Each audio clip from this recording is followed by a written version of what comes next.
But pumas are, an established animal. To have like some cryptozoological creature like Bigfoot that's undetected. But it's fun. It's fun. I want to believe. Yeah. But I don't really. Well, that's like in the ocean. Like they find some big fish, or some big whale, like extra, like some, and you're like, I don't know, dude. We never knew it was down there. There's two. Well, don't they think aliens could live in the ocean? So, I mean, that's how much. That was Jeremy Corbell was talking about that the other day. That they, it's hard to say like what kind of information he's getting, how accurate it is. But they're basically saying, think about the movie Abyss, where the aliens lived underwater. He was like, that's probably what's going on. Yeah. That there's some sort of alien base underwater or some meeting place, or that's where they hide. That's where they go to be undetected. Do you think you're going to see it in your lifetime? Bigfoot or aliens? Aliens.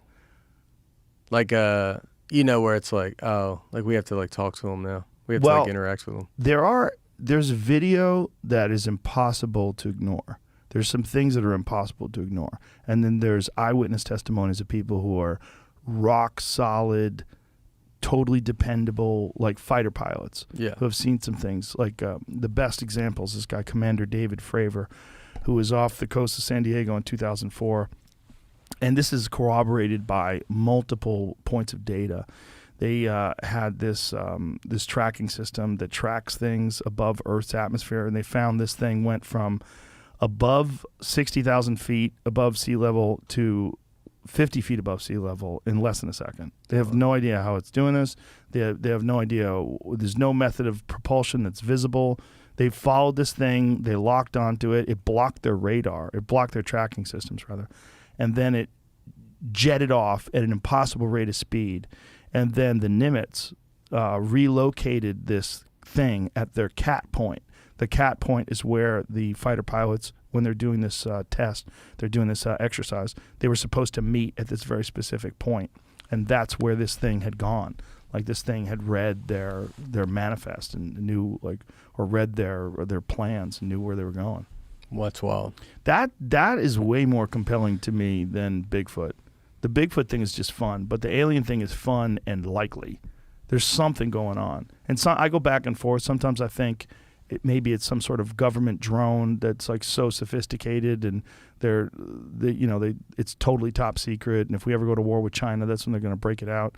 And then sometimes I think what they are is something that's monitoring us and making sure we don't blow ourselves up, making sure that we make this journey from territorial apes with thermonuclear weapons into some sort of an advanced intergalactic society, and that there's a very crucial moment where the instincts of these tribal people, which is all of us, all human beings, are these tribal territorial people, where you have to keep them from sabotaging any possible future progress by blowing themselves up, by killing each other, by what if we talk to them and then then when you say that they go, yeah, that was it.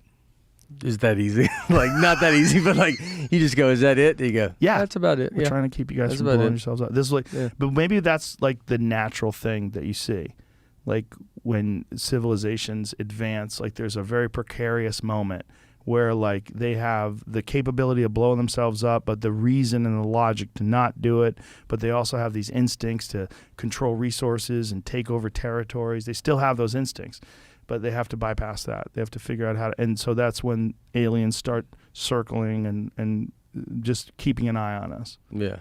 That's the primary. I mean, that's what you would hope, right? Instead of like them attacking us. Yes. Because then so. I think if they were going to attack us, they would have already done it.